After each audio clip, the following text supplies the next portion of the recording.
Ikaw ba nagpakilala ng manager sa loob ng Honda? Binasagan lang po akong manager. Nasaan napunta yung perang binawid sa'yo? Nagastos ko po talaga. Isuka mo na, ibigay mo na mga pangalan pagdating sa NBI. Para pambansang sumbungan, handa kang ipaglaban ang programa ng ating buong sambayanan. Nare-reklamo ninyo? Opo, siya po, sir. Okay, sigurado kayo. O sige nga, turo nyo sa amin kung sino. Kung turo siya. Okay, sige, pakita na. Okay, kayo. Okay, sige.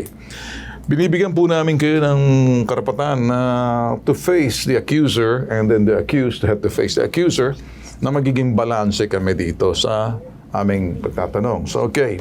Anong sasabihin mo rito sa mga nagre-reklamo at nare-reklamo ka? Gusto kong marinig sa inyo.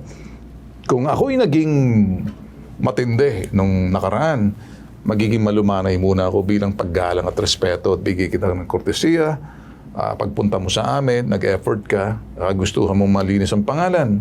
Ang problema, ikaw ang tinuturo nila na manager. Ikaw ba nagpakilala ng manager sa loob ng Honda? Sir Ben, sa katagalan ko na pong nagtatransact ng ganun po. Binasagan lang po akong manager. So, alam ng manager, Pagkaalam po talaga ng manager doon, puro interbranch lang po lahat. alam mo ba na nire-reklamo ka nila? Nasaan napunta yung perang binawid sa'yo? Nagastos ko po talaga. So, nagastos mo. Well, imposibleng nagastos mo lang na hindi dumaan. Sa loob mismo nangyari. Yan si manager. Yan manager. Sandali ha. Yan yung nagkapapal. Yan si manager. Freeze. Si manager po, sir. Okay. Kilala mo si manager? Dati ko pong katrabaho, sir. Okay. Paano nangyayari na nangyayaring transaction tapos may perang binayad sa'yo? Saan napunta yung pera? Sir, nagastos ko. Hindi. Teka muna. Dapat inaabot mo sa kanila eh. Hindi, bali sir, pag interbranch po kasi, sir, Teka muna. So, saan ka kumukuha ng resibo? hindi po, sir, halimbawa pa, Saan ka kumukuha ng receipt? Siyempre, may acknowledgement receipt ka eh. hindi, sir, Binibigyan ka ba ng acknowledgement receipt nito? yung petty cash voucher lang po, sir, yung binibigay Voucher. ko. So, ina-allowed ba nila yan sa, kung alam to ng Honda, masisira yung Honda rito? Kasi nangyayari mismo sa loob, kaya ngayong NBI, sabi ng NBI, ready na sila. Kaya binigyan ka namin. Sa akin lang siguro, ituro muna kung sino dapat mo ituro. Sangkot ba rito si Roberto Wala po. Buhayo? Ako lang po talaga. Hindi po pwede mangyayari ng ganyan. Sir, kasi po, Boss Chief, cooperate or else may ipit ka. sir, totoo po. Naku, Hindi po Mario talaga. Joseph. Kasi po, sir, Sandali nagagawa mo yan sa harapan nila tapos tumatanggap ka ng pera na yung transaction ay sa loob. Wala kang personahe para sa loob. Tapos nagbabayad sila in good faith. The presumption of regularity, regular ang nangyayari sa loob nung tumatanggap ka ng pera. Pagkatapos, sasabihin mo, pagkatanggap mo ng pera, hindi ba dapat anong sinasabi ng babae roon at saka yung manager na gumaganyan-ganyan ng papel?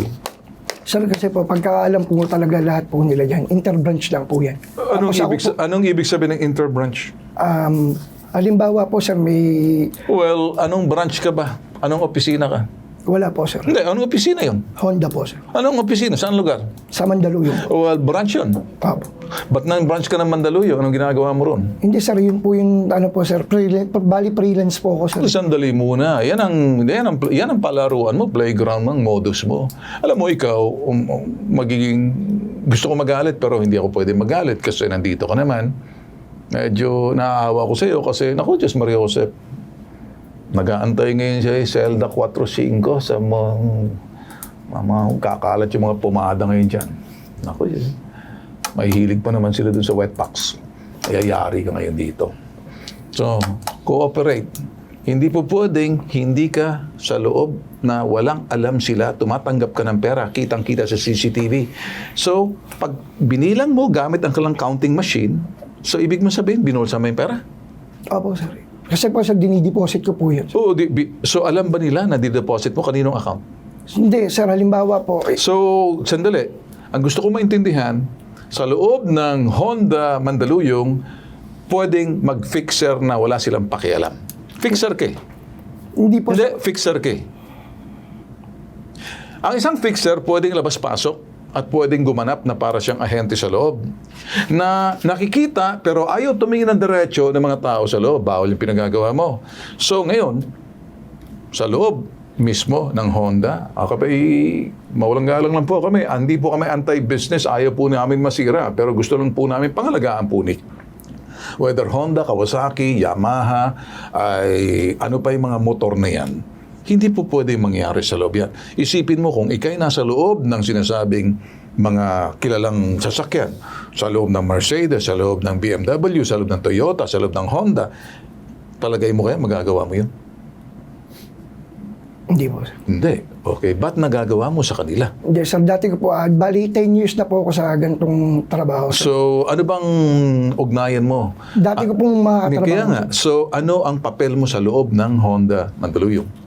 Hindi, sir. Kumbaga sa ano po, sideline ko. Ayun po yung trabaho ko, sir. Kaya nga, hinayaan kanilang mag-transaction sa loob ng opisina nila. Opo, sir. Pag interbranch. So, hinayaan kanila. Okay. Ano ang ugnayan ninyo? Anong kasulatan? Magkano ang commission mo sa nakukuha mo? Kasi okay lang yan kung nagdala ka, tapos sinara mo, pagkatapos, ang pera mo pupunta roon, bibigay mo yung motor. Wala kang pinagkaiba doon sa mga banawe na sumasalubong, pagkatapos dadalhin doon, okay lang yon. Pero, may porsyento ka at nakabenta ka, nagdala ka roon sa, alam mo sa banawe, pang ganyan ang modus eh.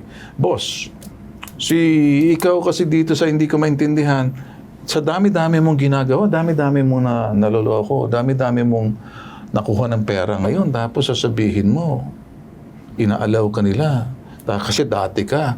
So, isa lang iisipin mo. Ikaw sa palagay mo, parang may sabuatan sa loob ka. May gusto lang ko sana tanungin, Sir Ben, no, in relation to that.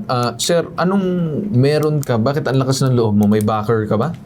Wala naman po, sir. So, paano ka nakakuha ng stocks ng Honda na pinapangako mo dito sa mga to? Sir, ano po, bali yung mga dati ko pong katrabaho. Hindi, sagutin mo. Wala akong pakialam kung dating katrabaho mo. Sino ang tao na binabanggit mo na backer mo? Wala po akong backer, sir. Kumbaga sa inyo, yung mga Wala kakilala. kang backer. Nag-usap tayo noong nakaraan. May binabanggit kang pangalan. Banggitin mo na dito. Hindi, yun po yung si Sir JB yung sa warehouse po. JB saan? Sa warehouse po. Warehouse ng Ng Honda po. Saan Honda. yung Honda? Saan? Sa Batangas po. Sa Batangas. Pagkatapos, yung pera na nakukuha mo dun sa mga customer, anong kumpanya mo dinideposito? Ayun po, sir, may receipt Andi, po. sabihin mo, anong pangalan? Yung sa HMAC Motors po. HMAC Motors. Saan itong HMAC Motors? Sa Cebu po yun. So, kung nasa Cebu, bakit ka nakikipag-transact sa Mandaluyong? Hindi po, bali doon ko lang po pinapupunta yung mga customer. Hindi, bakit mo nga dun pinababagsak? Dun mo pinapapunta? Ginagamit mong front yung opisina?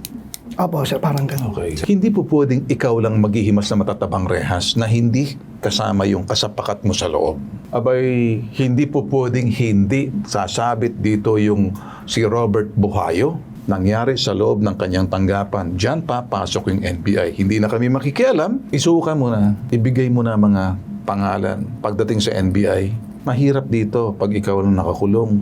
Hindi po pwedeng ikaw lang naghihimas na matatabang rehas tapos may nasa likod mo. Tapos may nagyuyug-yugan. Tayo'y magyug-yugan.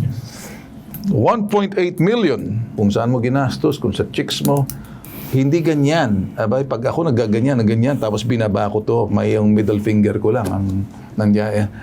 Naku, Willing naman po kung ibalik yung pera. Hinahanap. well, bahala ka muna. Pumunta muna sa NBI para naman yung mga kasapakat mo tumulong din sa iyo kasi I'm sure nakinabang din sila sa iyo eh. Para pambansang sumbungan, handa kang ipaglaban ang programa ng ating buong sambayanan.